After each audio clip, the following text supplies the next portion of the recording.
Hello everyone, I am Mohit and I am going to teach you chapter light, and we will discuss reflection and refraction.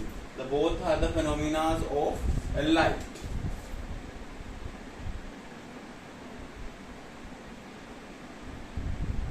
Okay, so सबसे पहले तो हमें ये पता होना चाहिए कि लाइट है क्या. It is an electromagnetic wave which possesses energy and produces sensation of vision. What do you mean by that?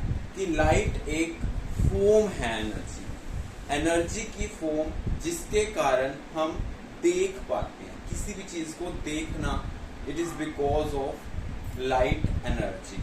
और वो कौन सा फिनोमिना है जिसकी वजह से हम देख पाते हैं? It is because of reflection of light. Reflection of light में होता क्या है बेसिकली, जैसे मान लो ये मेरे पास एक सरफेस है, ठीक है, यहाँ से कोई भी लाइट आई. अब मेरे पास यहाँ पे क्या है, इस टाइम पे इस रूम में मेरे पास ये ट्यूबलाइट जो है ये सोर्स है लाइट का. सोर्स क्या होता है? जहां से हमें कोई चीज मिल रही हो. सोर्स ऑफ लाइट का मतलब क्या हुआ कि हमारे पास लाइट का सोर्स क्या है, कहां से हमारे पास लाइट आ रही है. अब हमारे पास लाइट आ रही है इस ट्यूबलाइट से. इस ट्यूबलाइट से जो लाइट आ रही है, दैट मीन्स जो सोर्स ऑफ लाइट है वो ये ट्यूबलाइट है यहाँ पे. अब यहाँ से लाइट जो है वो आ रही है, लाइट रेडिएशन आएगी, ठीक है. फिर जिस भी चीज को हम देख रहे हैं, मान लो सपोज करो इस मार्कर को रख रखा है मैंने, तो लाइट सोर्स से आई, ट्यूबलाइट से आई, इसके ऊपर ऑब्जेक्ट के ऊपर पड़ेगी and then it reflect to me, वो मेरे को दिखेगी, ठीक है. इसी के कारण मैं देख पा रहा हूं, ठीक है. तो लाइट क्या है? इट इज एक फॉर्म ऑफ एनर्जी है जिससे हम क्या करते हैं, देख पाते. दूसरी चीज कि इसको कोई भी मीडियम की जरूरत नहीं है ट्रैवल के लिए. It does not required any medium to travel. Even कि ये वैक्यूम में भी ट्रैवल होती है, और वैक्यूम में इसकी जो स्पीड है वो क्या होती है, that is 3 into 10 raised to power 8 metre पर सेकेंड की स्पीड से ये ट्रैवल करती है. This is the most important term. Speed of light क्या है पूछा जाता है. 3 into 10 raised to power 8 metre पर सेकेंड इन वैक्यूम. और न्यूमेरिकल वैल्यूज में भी, न्यूमेरिकल्स में भी हम ये वैल्यू को यूज करते हैं. When light travels in a straight line, path is known as. कहते हैं कि जब लाइट एक स्ट्रेट लाइन में पाथ क्या कर रही हो, मूव कर रही हो, ट्रैवल कर रही हो, तो उसको हम क्या बोल देते हैं, rectilinear propagation of light. Rectilinear का वर्ड का मतलब ये क्या है, लीनियर. लीनियर मतलब एक ही लाइन में, ठीक है, एक ही पाथ में. तो जब लाइट स्ट्रेट लाइन में मूव कर रही होती है तो उस पाथ को क्या बोलते हैं, रेक्टिलिनियर प्रोपेगेशन. मतलब लाइट का travel, rectilinear propagation of light. I think it is clear to you all. Okay. Then we have beam of light. Beam of light के पास के इस टॉपिक पे जाने से पहले हमें ये पता होना चाहिए कि रे ऑफ लाइट क्या होता है. What is a ray of light? What is a ray of light? Light की रे. रे ऑफ लाइट से क्या मतलब है? रे ऑफ लाइट जो है वो डिफाइन करती है path of the light, direction of the light. अब मैंने ये एक बनाई लाइट रे, इसके साथ में डायरेक्शन एसोसिएट कर दी, ये यूं चल रही है, that is known as ray of light, ठीक है. लाइट की रे कहेंगे इसको. और रेज ऑफ लाइट के ग्रुप को हम बोलते हैं बीम ऑफ लाइट. क्या बोलते हैं? Beam of light. तो रे ऑफ लाइट क्या है, जो लाइट की डायरेक्शन को दिखा रहा है. सिंपली ये मैंने एक रे ऑफ लाइट बनाई जो लाइट की डायरेक्शन बता रहा है कि वो इस साइड से इस साइड जा रही है. This arrow shows. Okay. So अब मैं ऐसे ही group of ray of light को क्या बोलूंगा, that is known as beam of light. अब यहाँ पे इन सारी, ये एक रे ऑफ लाइट हो गई, ये एक रे ऑफ लाइट हो गई, ये एक रे ऑफ लाइट हो गई, ये एक रे ऑफ लाइट हो गई. जब इन सबका हमने कॉम्बिनेशन लिया उसको हम क्या बोलेंगे, that is known as the beam of light. beam of light. The group of ray of light is known as the beam of light. It is clear to you? इसके अंदर भी हम बेसिकली दो बीम ऑफ लाइट के बारे में बात करते हैं. एक होती है हमारे पास we have convergent beam of light. Convergent beam of light. Convergent beam of light क्या होती है बेटे? Convergent beam of light वो होती है जब light rays, beam of light rays means rays, light rays आ रही हैं और एक ही पॉइंट पे आकर फोकस मीन्स एक ही पॉइंट पे आकर मीट करे. ये मेरे पास रेज ऑफ लाइट आ रही है, that is known as beam of light. Beam of light आई और एक पॉइंट पे मिल गया. देखो मेरी डायरेक्शन देखो हाथ की, ये आई और एक ही पॉइंट पे आके मिल गई. इसको बोलेंगे हम बीम ऑफ लाइट. क्या बोलेंगे? Beam of, convergent beam of light. ठीक है, बीम ऑफ लाइट तो ऑब्वियसली होगी ना, क्योंकि लाइट की बहुत सारी रेज आ रही हैं. कन्वर्जेंट कब हुई? जब एक पॉइंट पे जाके कन्वर्ज हुई. ठीक है, तो that is known as convergent beam of light.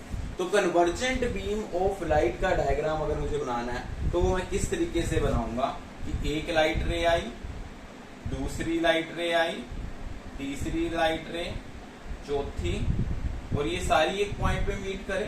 That means मैंने क्या कर दूंगा, इन सबको एक पॉइंट पे कन्वर्ज करा. इसको क्या बोलेंगे? That is known as convergent beam of light. Convergent beam of light. वो डायरेक्शन तो बतानी ही है, तो इसको क्या बोलेंगे? इस पॉइंट को कन्वर्जेंट बीम ऑफ लाइट. एक जगह पे लाइट आके फोकस हो. उसके बाद क्या आता है? Divergent beam of light. पहले हमने क्या पढ़ा? रे ऑफ लाइट, जो डायरेक्शन बताती है लाइट की. फिर कन्वर्जेंट बीम ऑफ लाइट, जब सारी रेज ऑफ लाइट मतलब बीम ऑफ लाइट एक पॉइंट पे आके फोकस करें, that is known as convergent beam of light. Then we have divergent beam of light. Divergent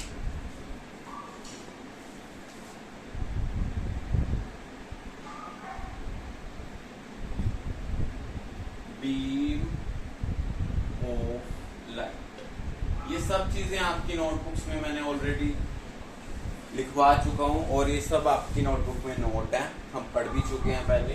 तो डाइवर्जेंट बीम ऑफ लाइट, एक point से जब लाइट क्या करे? डाइवर्ज करे. यहां से लाइट गई, यहां से लाइट यहां, एक पॉइंट पे आके फोकस होना, that is known as convergent beam of light. अब ये वाली एक पॉइंट पे फोकस है लाइट, वहां से जाना लाइट का, यहां से लाइट का जाना, that is known as divergent beam of light. एक पॉइंट पे आना कन्वर्जेंट बीम ऑफ लाइट, एक पॉइंट से लाइट रेज का जाना divergent beam of light. Very simple, that is. तो ये डायग्राम किसको शो कर रहा है? Divergent beam of light. बात समझ में आई? तो बीम ऑफ लाइट क्या है? रे ऑफ लाइट, जो क्या बताता है? डायरेक्शन बताता है. ठीक है, कन्वर्जेंट बीम ऑफ लाइट मतलब एक पॉइंट पे लाइट रेज का फोकस होना, that is known as convergent beam of light. एक पॉइंट से लाइट रेज का जाना, that is known as divergent beam of light. ठीक है, क्लियर हुआ ये सब?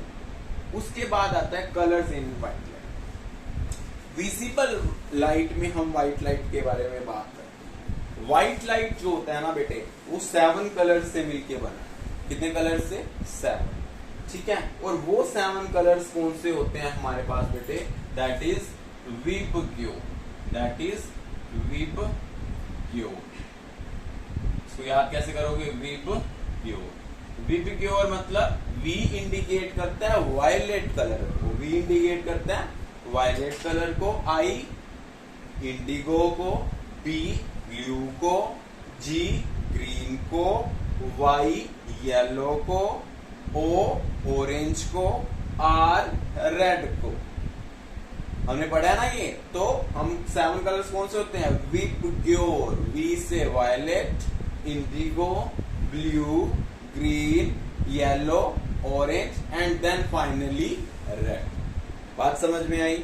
ये इंपॉर्टेंट है, आगे वाले जो चैप्टर्स आएंगे उसमें भी आएगा। एटमॉस्फेरिक रिफ्लेक्शन के जो टॉपिक है कि हमको जो स्काई है वो ब्लू क्यों अपीयर होता है, स्काई ब्लू क्यों दिखता है, ठीक है, ये सारी चीजें आएंगी। जब सनसेट होता है या सनराइज होता है तो वो रेडिश कलर का क्यों दिखता है, ये सारी बातों में इस चीज का कंसेप्ट जरूर आएगा, ठीक है। तो विजिबल लाइट जो है उसमें क्या है, विबग्योर 7 कलर से मिलकर के बनी है। जो सबसे पहला वाला कलर होता है वायलेट, वायलेट इसकी सबसे कम वेवलेंथ होती है। क्या होती है? सबसे कम वेवलेंथ। अगर इसकी सबसे कम वेवलेंथ होती है तो इसकी फ्रीक्वेंसी क्या होती है, सबसे ज्यादा होती है। ये आपको याद रखना है कि जो वायलेट कलर है इसकी शॉर्टेस्ट वेवलेंथ होती है, शॉर्टेस्ट वेवलेंथ होती है तो हाइयर क्या होती है, इसकी फ्रीक्वेंसी होती है। न्यू इज इक्वल टू एक टर्म होती है सी अपॉन लैम्डा। म्यू मतलब फ्रीक्वेंसी है। अब ये ज्यादा तो लैम्डा वेवलेंथ कम, तो यही तो है, वेवलेंथ कम है यहाँ पे तो फ्रीक्वेंसी क्या होगी, ज्यादा। ये +2 में आती है। तो अब जब हम ऐसे मूव कर रहे हैं, वायलेट से इंडिगो की तरफ जा रहे हैं, तो यहाँ पे जो वेवलेंथ है थोड़ी और ज्यादा होती है, वेवलेंथ बढ़ेगी, फ्रीक्वेंसी थोड़ी कम होगी। फिर ब्लू पे जाएंगे तो वेवलेंथ और ज्यादा बढ़ जाएगी, ठीक है, फ्रीक्वेंसी कम हो जाएगी। और ग्रीन पे जाएंगे तो वेवलेंथ जो है और ज्यादा बढ़ जाएगी, ठीक है। तो मतलब इस तरीके से ऑर्डर में ये चलता जाएगा। अब वायलेट की यहाँ पे सबसे कम वेवलेंथ थी, धीरे धीरे बढ़ती जा रही है, तो रेड की क्या हो जाएगी, सबसे ज्यादा वेवलेंथ, लॉन्गेस्ट वेवलेंथ, सबसे ज्यादा वेवलेंथ हो जाएगी। और इसकी फ्रीक्वेंसी क्या थी, हाई वायलेट की, तो ये कम हो के क्या हो जाएगी, रेड की लो फ्रीक्वेंसी। बात समझ में आई मेरी, ठीक है। तो ये पैटर्न है colours in white light. We have VIBGYOR pattern visible light के अंदर, that is violet, indigo, blue, green, yellow, orange and finally red. So सबसे पहले हम फर्स्ट कलर को डिस्कस करते हैं, that is what, violet. Violet है, उसकी सबसे कम वेवलेंथ होती है। ऑलवेज एक चीज को याद रख लो, दूसरी चीज को याद रखने की जरूरत ही नहीं है। वायलेट की शॉर्ट वेवलेंथ, तो सबसे ज्यादा क्या हुई, हाई। जैसे जैसे हम चलते जाएंगे तो क्या पैटर्न बनता रहेगा, इसकी शॉर्ट वेवलेंथ, इसकी बढ़ती जाएगी वेवलेंथ, और फाइनली रेड की सबसे क्या हो जाएगी, ज्यादा हो जाएगी वेवलेंथ, और इसकी फ्रीक्वेंसी क्या हो जाएगी, मुझे बात समझ में आई, ठीक है। सो आज हमने क्या डिस्कस किया लाइट के चैप्टर के बारे में, रिफ्लेक्शन और रिफ्रैक्शन में। एक इलेक्ट्रोमैग्नेटिक वेव है जिसकी लाइट एक फॉर्म ऑफ एनर्जी है, जिसके कारण ही हम देख पाते हैं, ठीक है। इसको कोई मीडियम की जरूरत नहीं होती ट्रैवल करने के लिए। स्पीड जो होती है लाइट की वो क्या होती है, 3 × 10⁸ मीटर पर सेकेंड ऑलवेज। जब लाइट ट्रैवल करती है एक स्ट्रेट लाइन में तो उसके जो पाथ होता है that is rectilinear propagation of light, मतलब स्ट्रेट लाइन में जाना है, लीनियर आ गया ना वर्ड, ठीक है। उसके बाद हमने क्या पढ़ा, beam of light. Beam of light में हमारे पास क्या होती है, वी हैव अ रे ऑफ लाइट जो डिफाइन करती है direction of the light. Then we have convergent beam of light, that means कि लाइट का एक पॉइंट पे फोकस होना, कन्वर्ज होना लाइट रेज का, that is known as the convergent beam of light. Then we have discussed about divergent beam of light, कि एक point से लाइट का जाना यूजिंग दैट डायग्राम, हमेशा याद रखो, that is known as the convergent beam of light and that is known as the divergent beam of light, okay. Then we have done about colors in white light. Colors in white light, we have the pattern of Vibgyor in the visible light region, that is violet, indigo, blue and green, yellow, orange and red. Always to be remember, violet has shortest wavelength. If